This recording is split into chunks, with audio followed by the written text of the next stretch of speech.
Texas, 1944. The desert wind moves slowly through the chain-link fences of Camp Hearn. Beyond the barbed wire, the sun bleeds gold over rows of wooden barracks and fluttering American flags. The war in Europe feels half a world away, yet here, deep in the heart of America, German prisoners of war live out their strange captivity. A truck stops at the mess hall.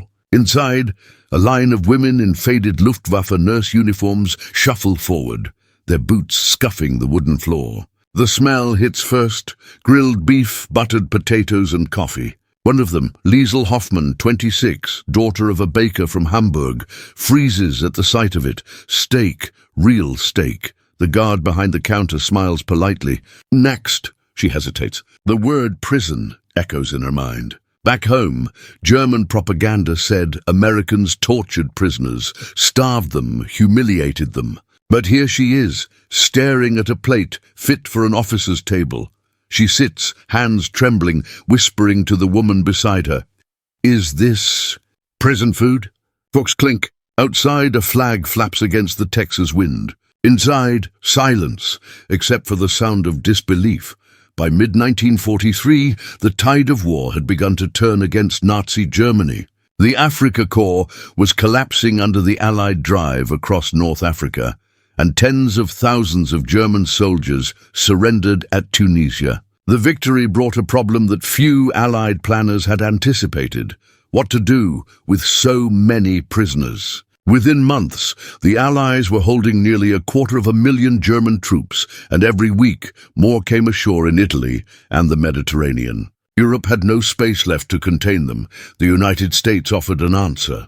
Its factories were humming, its farms vast, its mainland untouched by battle. Across the Atlantic, troop ships that carried GIs to war returned half empty.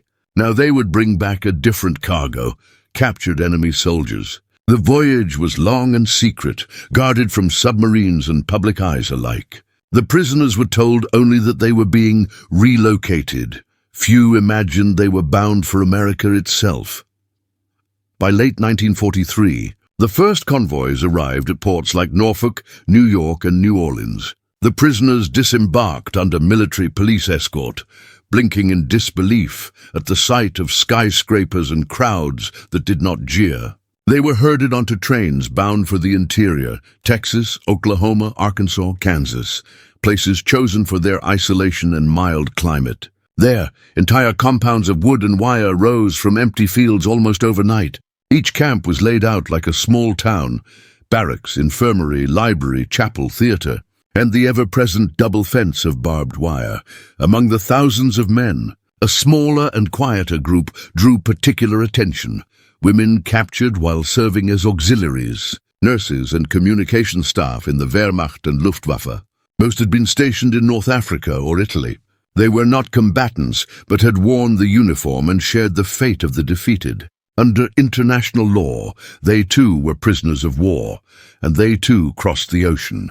For these women, America was a land they had only known through propaganda. The Reich's newsreels had painted it as a place of chaos and cruelty, where prisoners were beaten, where black markets replaced morality, where the weak ruled over the strong. When they stepped onto American soil and saw order, abundance, and even courtesy, the contrast was almost disorienting. Many whispered to each other on the train rides inland, was this real, or some kind of trick? The camps they entered were managed under the strict guidelines of the 1929 Geneva Convention, which required humane treatment, adequate food, medical care, and recreation. The U.S. War Department viewed these rules not only as a matter of honor, but also as a strategic tool.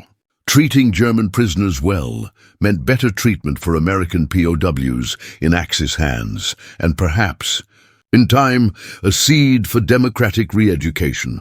At Camp Hearn in Texas, Camp Swift near Bastrop, and Fort Devens in Massachusetts, daily life began to settle into routine.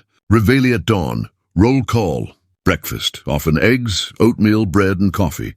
Work assignments on nearby farms or factories. Letters home censored but delivered. The guards, many of them young Americans barely out of high school, were surprised at how disciplined their captives were.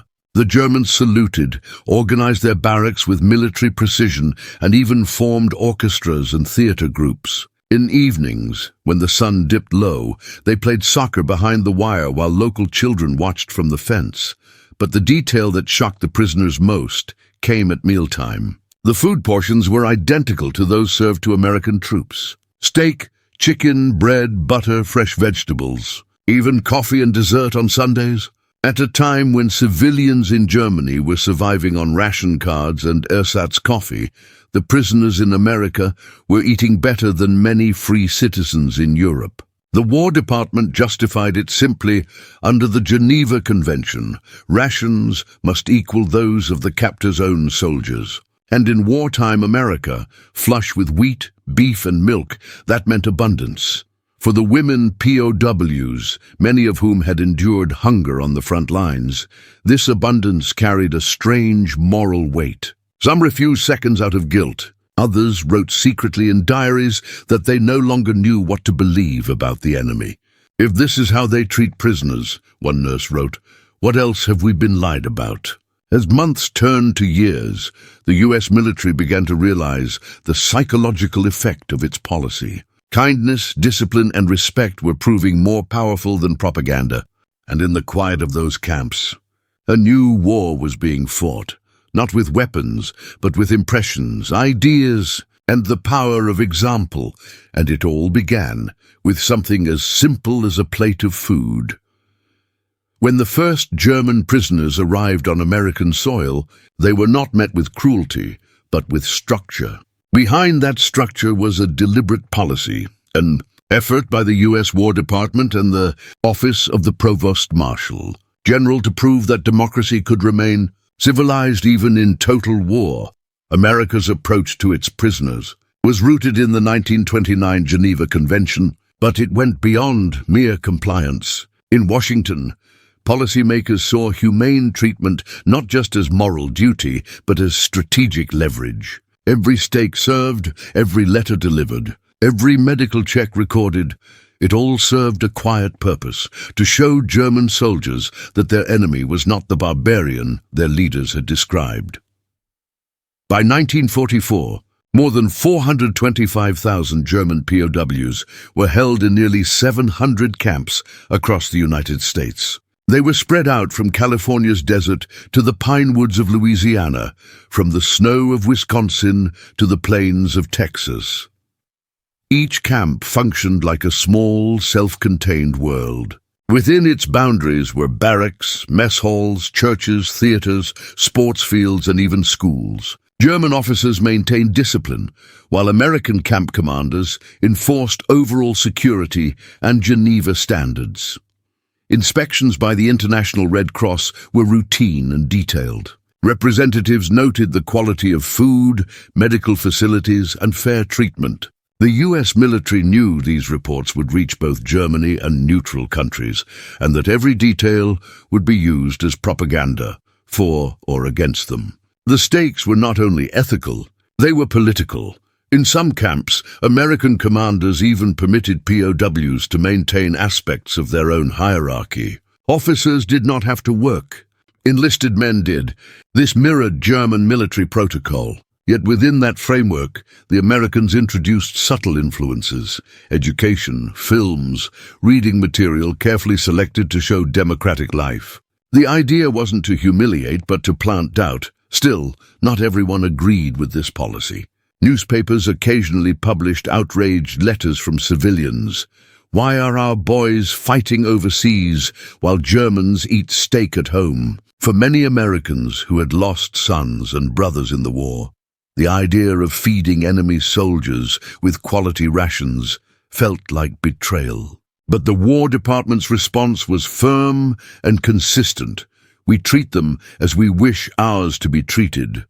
Behind that principle was a pragmatic understanding. Reports were already reaching Washington about the harsh conditions faced by American prisoners in Axis, hands in places like Stalag Luft 3 and Oflag 64. If German guards heard of fair treatment given to their own people in America, they might be less brutal to captured Americans. It was a gamble rooted in humanity and reciprocity.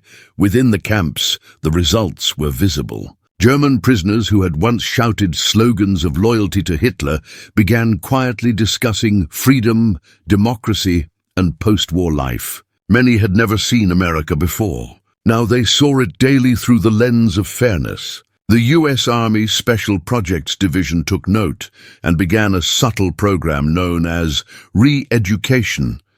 Selected prisoners were given access to German-language newspapers printed in America, featuring articles about democracy, freedom of speech, and cultural life. The goal was not conversion, it was exposure.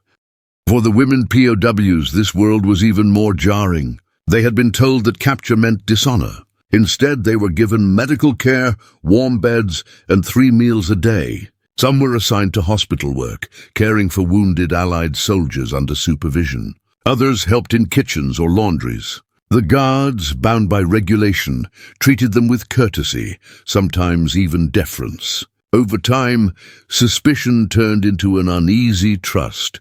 There are records of American officers visiting female prisoner compounds during holidays, offering cigarettes or extra dessert rations. Such gestures, small as they seemed, became powerful symbols of the difference between totalitarian fear and democratic restraint. A U.S. major wrote in his report, "Our strongest weapon here is not our rifle, but our decency." By the end of 1944, the German prisoners in America were among the best-fed populations in the world. It was an irony of war that their lives inside the wire were safer and more predictable than the chaos consuming Europe. While German cities burned under Allied bombing, these captives played chess, wrote music, and tended vegetable gardens. And yet this policy of generosity carried an unintended effect. It began to reshape the prisoners themselves. The idea that their enemy was inhuman began to collapse from within. Some POWs wrote in letters that they no longer hated Americans. Others confessed confusion. How can they treat us so well while our country kills theirs? In that question lay the silent power of the American experiment, a weapon not forged of steel or gunpowder but of conscience. And soon, this quiet moral strategy would reach its most unexpected symbol, a steak dinner served in a Texas prison camp. Life behind the wire was not the punishment most German prisoners expected. To many, it felt like an education in contradiction. The fences, guard towers, and floodlights spoke of captivity. Yet what lay inside was order, civility, and a kind of uneasy peace at Camp Hearn, Texas. Mornings began with bugle calls that drifted over cotton fields. The prisoners formed neat ranks for roll call, the rising sun turning the barbed wire silver. American guards, rifles slung loosely, ticked off names on clipboards. There was no shouting, no cruelty, just efficiency. Breakfast followed, trays of eggs, oatmeal, white bread, and steaming coffee. For men and women who had lived through years of rationing, it was abundance almost beyond comprehension. In interviews decades later, former prisoners recalled that the first shock was not the captivity itself, it was the food. A Luftwaffe nurse remembered whispering to her companion, "We must be in the wrong camp. This cannot be for us." Another recalled counting the pieces of meat on her plate, certain she would be asked to return them. When she wasn't, she wept quietly at the table. Outside the mess hall, camp life unfolded in slow, repetitive rhythms. Prisoners worked on nearby farms under military supervision, harvesting cotton or picking fruit. They were paid in canteen coupons, which could be exchanged for toiletries, stationery, or sometimes even chocolate. The work brought sunlight, conversation, and a fragile sense of normalcy. Farmers later said the Germans labored diligently, often singing as they worked. One Texas farmer remarked, "They picked twice as fast as my own boys and saluted me on their way out." Within the camps, creativity bloomed in unexpected ways. Prisoners built furniture from scrapwood, carved chess pieces, painted murals, and formed orchestras that played Bach and Beethoven in the evenings. Red Cross parcels brought musical instruments. Some prisoners made violins from packing crates. Sunday concerts were open to American guards, who sometimes applauded. For a few hours, the war outside seemed suspended, Among the women's barracks, letters home became lifelines. Written in neat German script, censored but delivered, they spoke of bewilderment more than suffering. "The Americans are not like we were told," one letter read. "They are strict but not cruel. They feed us well. Sometimes I wonder if we are the prisoners, or they are." Friendship, though officially discouraged, emerged naturally. Young American guards, many scarcely older than the prisoners, found themselves exchanging words across the fence. A guard might offer an extra apple or cigarette. A prisoner might teach him a German phrase. In the women's compound, nurses sometimes assisted American medics, sharing their training to treat other POWs or even civilian workers. Respect grew quietly, rooted in professionalism. Not all moments were gentle. There were still escapes, punishments, and ideological clashes inside the wire. Hardcore Nazis tried to enforce loyalty oaths and intimidate others. In one camp, prisoners painted swastikas on barrack walls. American officers quickly ordered them removed. Yet even discipline was measured. No beatings, only confinement or loss of privileges. The contrast between ideological fear and procedural justice was stark, and it eroded fanaticism faster than propaganda ever could. The American guards noticed it too. A corporal from Kansas wrote in his diary, "I expected monsters. What I found were boys like us, only hungrier."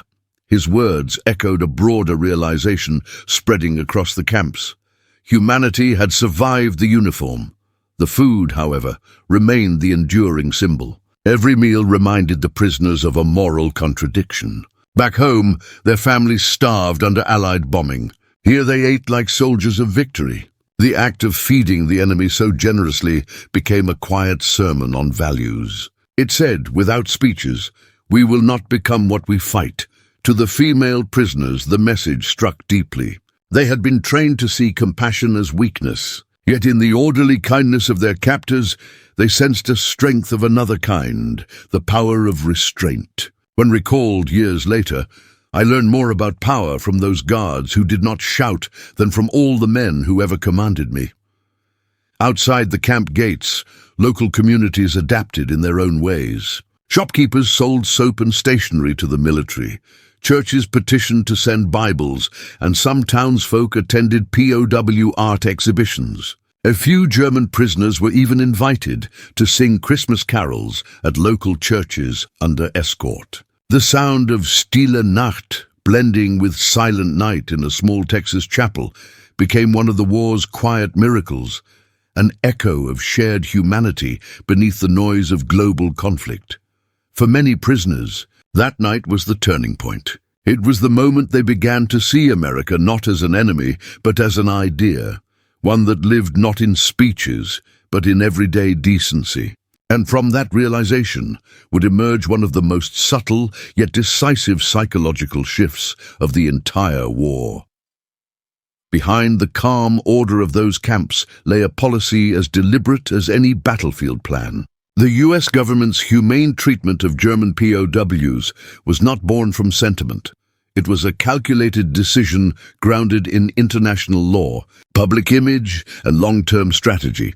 In 1943, with the war still raging across Europe, Major General Alan W. Gullion, head of the Office of the Provost Marshal General, circulated a memo that defined the American stance. "We shall treat prisoners in accordance with our values, not theirs." To many in uniform, this sounded idealistic. Yet it became the blueprint for how the United States would run the largest network of POW camps in its history. Every element of life inside the camps, discipline, work, education, and food, was designed with two goals: to maintain order and to project moral strength. Feeding prisoners steak was not about generosity. It was about message control. Each forkful contradicted Nazi propaganda that portrayed the Allies as savage and corrupt. Every Red Cross inspection, every polite guard, every warm barrack sent a signal back across the Atlantic. America was powerful enough to be merciful. Washington understood the psychological value of that message. Propaganda analysts in the Office of War Information (OWE) tracked Axis radio broadcasts, noting that Germany often accused the Allies of hypocrisy and cruelty. By ensuring that German POWs in the US were well treated, the American response was visual and undeniable. Photos of smiling prisoners working farms or attending camp concerts were quietly shared with neutral journalists. The US didn't have to claim moral superiority, it could show it, but there was also a practical side. The American economy, vast and unbombed, needed labor. With millions of young men overseas, farms and factories faced shortages. Under the prisoner of war labor program, tens of thousands of German POWs were hired out to pick cotton, harvest fruit, cut timber, and process food. They were paid in camp currency and supervised by US personnel. Their work was vital. By 1945, POW labor had saved entire harvests in the Midwest and South. Feeding prisoners well was not charity, it was logistics. A well-fed worker worked harder. The policy also reflected a deeper American instinct, the belief that democracy could win not only through firepower, but through example. As one War Department report put it, if we can conquer their minds, their guns will never again be our concern. Thus began Project Democracy, a secret educational initiative aimed at subtly re-educating prisoners through culture rather than coercion. Inside many camps, German-language libraries appeared, stocked with translated classics, history books, and even copies of the US Constitution. Prisoners attended lectures about freedom of speech, civic responsibility, and post-war reconstruction. Films were screened, Charlie Chaplin, Frank Capra newsreels showing daily American life. For some POWs, it was the first time they had seen a free press or a debate where dissent didn't mean death. Female prisoners, though fewer in number, experienced this shift most vividly. Many had worked as nurses or auxiliaries under military discipline. Some had been indoctrinated in Nazi ideology. Yet, under humane conditions, their worldview began to fracture. Reports tell of women teaching English to others, writing poetry about open skies, or sketching the American flag not in mockery but curiosity. In post-war interviews, several admitted that captivity had changed them more than the front lines ever did. Not all accepted the American message easily. A hard core of ideological Nazis resisted, holding secret meetings and punishing those they considered soft. But as months passed, their influence waned. The reality around them, the food, the fairness, the absence of cruelty, was too consistent to dismiss as propaganda. Decency became the new contagion. The US Army monitored this carefully. Intelligence officers, psychologists, and linguists studied camp morale, producing detailed reports. One 1945 document from Camp McCoy, Wisconsin, noted, "Hostility declines in direct proportion to exposure to American justice and rations." It was a remarkable conclusion. The war of ideology was being won not in the skies or seas, but in mess halls and classrooms. Outside the wire, this approach also reshaped American communities. Townspeople who had once feared the enemy began to see them as human. Local newspapers ran stories about polite German prisoners helping harvest crops or fixing machinery. Schoolchildren waved as POW trucks passed. The humanity flowed both ways, softening the edges of wartime hatred. Of course, not everyone approved. Veterans returning from Europe sometimes bristled at the sight of Germans living comfortably in camps back home. "My brother died at Anzio," one farmer protested, "and these men get steak." Yet military authorities held their line. "We fight to defend our principles," an army spokesman told reporters, "not to abandon them." By late 1945, as victory loomed, America's treatment of its prisoners had become a quiet triumph of policy and psychology. The war had produced many weapons, bombs, tanks, and submarines, but few as subtle or enduring as this one. The steak dinner that shocked the German POWs was not a meal. It was a message. It said, "You are defeated, but you will be treated as men. You are our enemies, but we will not become like you." And in that message lay the seeds of something larger, the moral groundwork for what would later become the reconstruction of Germany itself. Texas, spring, 1945. The war in Europe is burning toward its end. The radio crackles with news of Allied advances across the Rhine, of Berlin under siege. Inside the barbed wire fences of Camp Herne, however, time moves differently. The desert. Air carries the scent of mesquite and smoke from the kitchen. The war feels both near and impossibly far. That evening, the mess hall buzzes with rumor. A supply truck from Houston has arrived with new rations, fresh beef, eggs, and flour. For days, the prisoners whisper, "A special meal is coming." Some think it's a mistake. Others think it's a test. The guards say nothing. At sunset, the prisoners file inside, boots echoing on the wooden floor. The American cook, an army sergeant with a faded Kansas accent, flips steaks on a smoking iron grill. The smell fills the room, rich, foreign, almost luxurious. He ladles gravy, adds buttered potatoes, and slides plates down the counter with mechanical rhythm. Each German prisoner receives one. When Liesl Hoffmann, the Luftwaffe nurse introduced in the opening scene, steps forward, her hands tremble. She stares at the plate. The meat glistens under yellow light. In her mind flash the faces of her family back in Hamburg. Her mother queuing for bread, her younger brother in a bomb shelter, her city reduced to ash.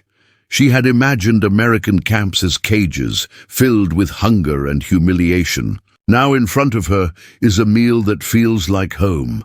She takes her seat.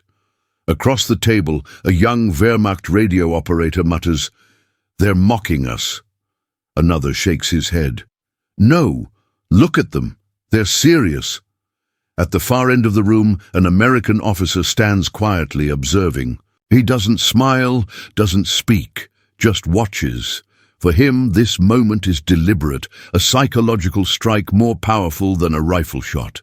To feed the enemy with dignity, to confront hate with decency, is the ultimate demonstration of control. A hush falls over the room as the prisoners begin to eat.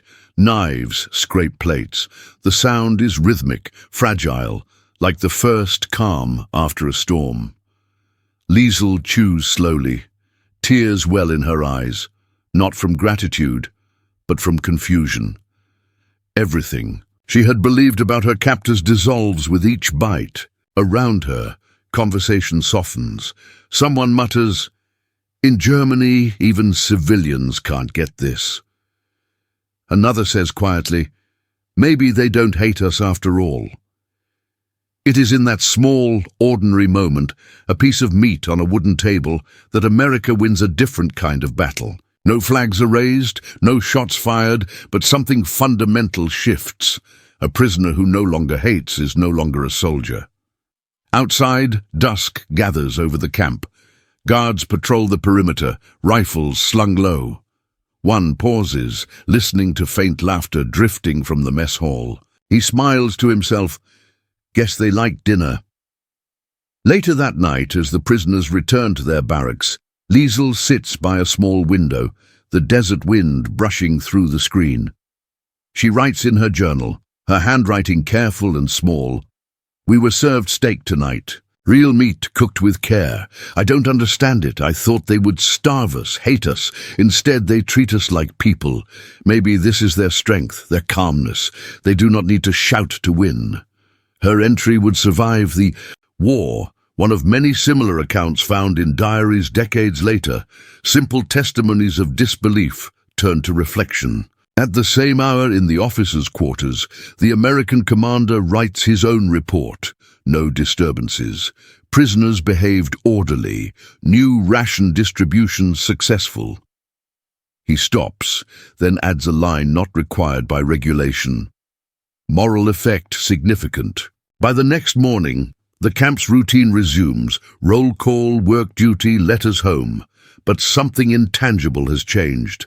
When the prisoners line up for breakfast, the guards notice more quiet nods, more polite responses, fewer defiant stares. A young guard remarks, "They look softer today."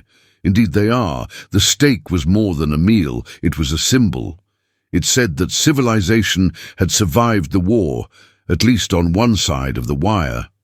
Months later, as Germany surrendered and the camps began preparing for repatriation, that dinner would be remembered by many as the moment they realized what true victory looked like. Not conquest, but conscience. In interviews years afterward, former prisoners would still speak of that night. The smell of the grill, the warmth of the hall, the bewildering humanity of it all. One woman said simply, "That meal did more to change me than any propaganda." In that quiet Texas evening, under floodlights and stars, America had waged its most powerful campaign, not with bombs or speeches, but with decency served on a plate. The story of that steak dinner did not end at the mess hall. It rippled outward, through letters, through Red Cross visits, and eventually through official channels that reached all the way to Berlin. When the International Committee of the Red Cross visited Camp Hearn weeks later, its inspectors noted an unusual comment in their report. The general demeanor of the prisoners is positive, discipline excellent, food quality superior, psychological morale stable. It was bureaucratic language for something far deeper. The German POWs were changing, not through punishment but through example. Reports of the American camps began to circulate among neutral observers. Swiss and Swedish newspapers published brief accounts of humane treatment. One article in Stockholm described how German nurses captured in Italy were fed, clothed and permitted music lessons. In Lisbon, journalists relayed accounts of POW orchestras and agricultural work programs. These stories quietly contradicted the Nazi narrative of American barbarity. For those in Germany who dared to read between the lines, they carried a dangerous implication. Maybe the enemy was not what they had been told. The U.S. War Department recognized the propaganda value instantly. Without boasting, it allowed such stories to spread. They needed no embellishment. Reality itself was the weapon. An internal memo from 1945 put it plainly: decency is our silent broadcast. Back in the camps, the emotional effects deepened. For the prisoners, kindness was disarming in ways no bullet could be. They began to see the war less as a clash of armies and more as a clash of principles. In their barracks debates, a quiet revolution was taking place. Some still clung to old ideology, but others began to question openly what they had fought for. One young officer reportedly said, "If this is defeat, perhaps defeat is not the worst thing." Female prisoners especially were among the most vocal in their reflections. They had witnessed compassion that defied all military logic. In Germany, compassion had been equated with weakness. Here it was power. They saw American guards who followed rules not out of fear, but conviction. That steadiness, that calm confidence in law, left a mark that ideology could not erase. Letters home, though censored, carried glimpses of this transformation. Phrases like "treated well," "plenty to eat," and "healthy and safe" began to appear in the correspondence allowed through the postal censors. German authorities in Berlin tried to suppress such messages, fearing their psychological impact. But the truth was already spreading among families and soldiers at the front. In Washington, intelligence officers of the Office of Strategic Services, OSS, noted the phenomenon. POW morale reports described shifts in loyalty sentiment and emerging respect for American discipline. It was subtle, invisible warfare, the reshaping of the enemy's mind through humanity. Even American civilians began to take notice. Newspaper features occasionally highlighted POW camps in the U.S. heartland, a 1945 story in the Dallas Morning News described German prisoners playing soccer under the Texas sun and concluded, "Our boys fight for the right to treat even enemies like men." It became a quiet source of national pride that amid global cruelty, America had kept its soul intact. Of course, not everyone agreed. There were protests. Mothers who had lost sons in Normandy asked why captured Germans should dine better than many American families under rationing. Editorials demanded stricter conditions, but the War Department stood firm. General Eisenhower himself remarked privately that the treatment of prisoners was a measure of our civilization. The policy did not change. When Germany finally surrendered in May 1945, the psychological effect of those years in captivity was clear. Many returning prisoners, men and women alike, spoke of confusion, humility, and unexpected admiration for the enemy they once despised. Interviews conducted by Allied intelligence after repatriation revealed a recurring phrase: "We could not hate them anymore." Among them was Liesl Hoffmann. Repatriated in early 1946, she returned to a ruined Hamburg, her home reduced to rubble, her country unrecognizable. She would later write in a letter to a former camp guard, "We were defeated, but you did not crush us. You showed us that strength can be kind. I will never forget that meal." Such words reflected a larger truth. The United States had discovered that moral conduct could serve as a strategic force multiplier. Feeding the enemy was not just compassion, it was control. It redefined what victory meant.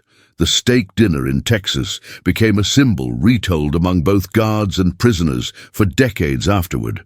Veterans' reunions would recall it as the night the war ended, at least inside us, and historians examining it years later recognized it as a small but profound episode in the moral history of warfare, a reminder that dignity, when extended even to enemies, becomes an act of strength rather than surrender. The moral campaign that began with food would soon evolve into a policy that reshaped Europe itself. The blueprint for the Marshall Plan, for reconstruction, for reconciliation. America had tested its philosophy in a prison camp, and it worked. That night in Camp Hearn, when the smell of grilled steak drifted through the Texas air, few realized they were witnessing the quiet beginning of a new kind of warfare, the war for the human spirit. Summer 1945. Germany lay in ruins. Cities were little more than skeletal silhouettes against the smoke of their own destruction. Bridges, rail lines, and homes lay shattered. The war that had begun with marching anthems ended with silence and starvation. In America, the POW camps remained orderly and alive. By then, the United States held over 425,000 German prisoners, one of the largest captive populations in history. The war was over, but the question now turned to what comes next. Under international law, prisoners were to be repatriated as soon as possible after cessation of hostilities. Yet in practice, the process would take months, sometimes years. The logistics were vast. Ships to be arranged, medical clearances issued, debriefings conducted. But perhaps the most delicate cargo being shipped home was psychological. Tens of thousands of men and women who had seen America not as an enemy, but as a paradox of mercy. At Camp Hearn, Camp Swift and hundreds of others prisoners prepared for departure. They packed their few belongings, letters, hand-carved souvenirs, sketches of the camp, sometimes small gifts from guards. Many had mixed emotions, relief to go home, fear of what waited there, sorrow to leave the strange civility they had found behind wire before transport.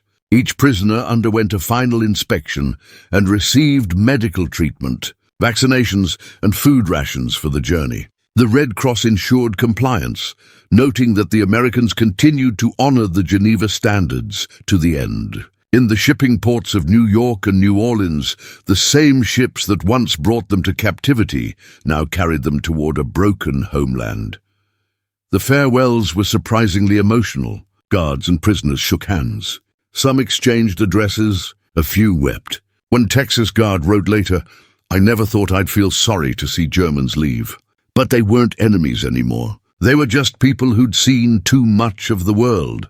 When the ships arrived in Europe, the shock of contrast was immediate. Many prisoners, accustomed to plentiful meals and clean barracks, stepped into a wasteland of hunger and ruin.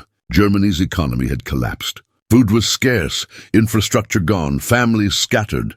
The bread lines that stretched through every city made the memory of American prison food almost surreal. A former Luftwaffe nurse described the moment in her diary. "In the camp, we had coffee, milk, and even meat. Here there is nothing. I thought we would return to triumph. We returned to dust." But along with disillusionment came reflection. Many returning POWs brought with them a new image of the world and of America. They had seen freedom not as propaganda, but as daily practice. Fair rules, honest treatment, simple decency. They had lived under a system that punished cruelty instead of enforcing it. And now, returning to the ruins of dictatorship, that experience became a seed of transformation. Historians later traced part of Germany's post-war democratization to these very men and women. They returned with stories that spread by word of mouth about American justice, equality, and moderation. In towns where bitterness ran deep, such testimonies carried unexpected authority. "I was their prisoner," one ex-soldier would tell his neighbors, "and they treated me better than our officers ever did." The U.S. Military Intelligence Division, analyzing these effects, recognized the value of what it called moral conditioning. Reports concluded that humane treatment had influenced the attitude of German returnees toward democracy and occupation policy. The findings directly informed American post-war planning in Europe, reinforcing the belief that moral power could achieve what military might could not. For the women POWs, reintegration was more complicated. Many returned to shattered families and suspicion. Some were accused of collaboration simply for having survived in American camps. Yet even among them, the memory of fair treatment endured. A former nurse interviewed in 1953 said softly, "The Americans fed us when we expected punishment. That is something you do not forget. I learned that strength can be gentle." Meanwhile, in the United States, the POW camps began to empty. Local newspapers reported their closures with quiet satisfaction. Many Americans who had worked alongside, prisoners on farms or in canneries, recalled them fondly. Some even sent Christmas cards to former captives for years after. What had begun as an act of wartime necessity had ended as an experiment in human decency. By 1946, the last major transports departed American shores. The camps were dismantled or converted into housing and schools. Only traces remained: concrete foundations, faded photographs, a few surviving letters. But for those who had lived inside the wire, the experience had left a mark far deeper than fences or fences posts. The United States had proved that victory could coexist with virtue. And the Germans who returned home carried that proof within them, whispering it across a continent that was learning, painfully, how to rebuild both cities and souls. In that sense, the real aftermath of the steak dinner was not digestion. It was reflection. A war fought for freedom had ended with a gesture that defined what freedom meant. In the years that followed the war, the echoes of the American POW experience lingered far beyond the fences of Texas or Oklahoma. They found their way into classrooms, military academies, diplomatic reports, and most importantly, the conscience of nations. What had begun as a logistical necessity, feeding and housing an enemy, had evolved into a moral precedent. The humane treatment of German POWs became one of the least publicized yet most influential chapters in America's wartime legacy. It demonstrated that even in total war, when hatred was easy and vengeance justified, discipline and decency could still define a nation's strength. The world took notice. During post-war tribunals and international reviews, American officers were frequently asked about POW administration. The records were clear. The United States had adhered strictly to the 1929 Geneva Convention. Red Cross observers corroborated this, describing the U.S. system as exemplary in organization and humanity. The contrast with reports emerging from Axis-run camps was stark. In German and Japanese camps, Allied prisoners had endured starvation, forced labor, and executions. In America, the enemy had eaten well, read newspapers, and played music. This moral distinction became a powerful diplomatic asset. When the United States assumed leadership in occupied Germany, it did so not merely as a conqueror, but as a nation that had already shown what justice looked like in victory. The memory of humane captivity made the task of re-education and democratization less impossible. Former POWs, now civilians, often became informal ambassadors of that experience.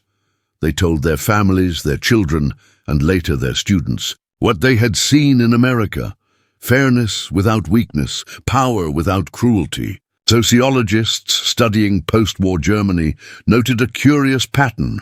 Many ex-POWs integrated more easily into the new democratic order than those who had never left home. They had seen another system at work, one that rewarded obedience to law rather than ideology. Some became teachers, civil servants, even local leaders in the Federal Republic. When asked about their political outlook, many traced their change of heart to their time in captivity. As one man told a researcher in 1958, "In the camp, I saw that order can exist without fear." For the United States, the experience reshaped future military doctrine. The lessons from the POW program were integrated into Army training manuals during the Korean War and later reaffirmed in Vietnam. Officers were taught that humane treatment of prisoners was not only law, it was strategy. A 1950 Pentagon memorandum summarized the philosophy succinctly. A prisoner treated with honor is a weapon neutralized. A prisoner brutalized is an enemy reborn. Internationally, America's wartime record strengthened its credibility when promoting the 1949 revision of the Geneva Conventions. U.S. diplomats could argue from moral authority, having practiced what others only preached. The policy that once seemed idealistic had proven effective, both tactically and politically. Culturally, the image of German POWs in America took on almost mythic proportions in the decades that followed. Documentaries, memoirs, and news features revisited the paradox: the defeated enemy living peacefully behind American fences while the world outside burned. For many Americans, it became a source of quiet pride, a symbol that even in an age of brutality, their nation had remained civil. There were darker reflections too. Some veterans and civilians continued to question whether such kindness had been deserved. To them, the sight of well-fed prisoners while Europe starved felt unjust. Yet, in retrospect, it became clear that restraint had served the United States far better than revenge ever could. It preserved its moral standing in a century defined by moral collapse. The link between that restraint and the Marshall Plan was subtle but undeniable.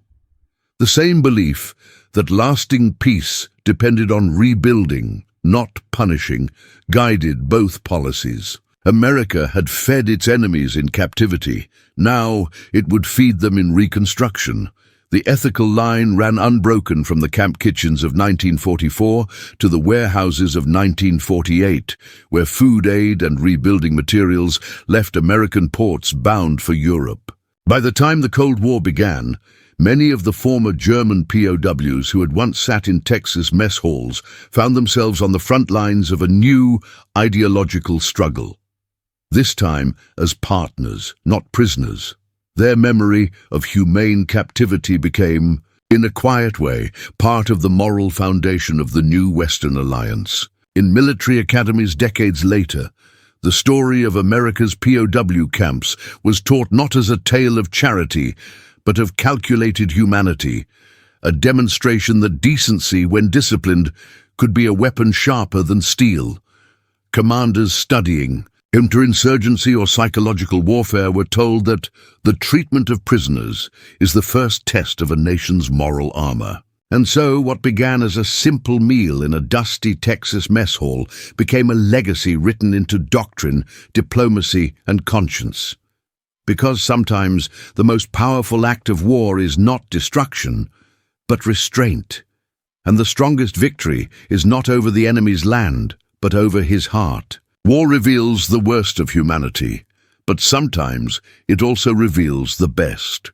In the vast geography of World War II, there were countless fields of death, oceans of cruelty, and skies filled with fire.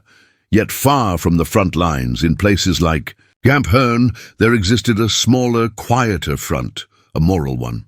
It was there that a nation tested not its weapons, but its conscience. The story of the German POWs in America is not about luxury or lenience. It is about discipline in mercy.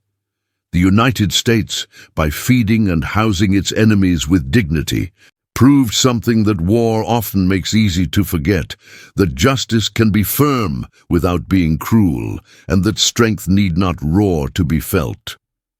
For the prisoners, that realization came in the form of a simple meal, a piece of steak, a plate of potatoes, a cup of coffee. Small details, but they carried the weight of a civilization. In every bite, the defeated tasted not humiliation, but humanity. And in that, they saw a mirror of what their own nation had lost. History rarely remembers such moments. There are no medals for moral victories, no monuments for decency. Yet their echoes endure, in the quiet testimonies of former captives, in the training manuals of soldiers, and in the laws that govern the treatment of the enemy to this day. Because somewhere in that Texas desert, between the fences and the floodlights, America won a battle without firing a shot. It was a victory not of conquest, but of character.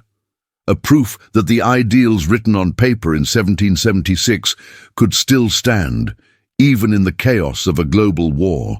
And perhaps that is why, decades later, when historians ask how a nation emerges from total war with its soul intact, they look not only to its armies, but to its prisons. For in the way we treat the defeated, we reveal who we truly are.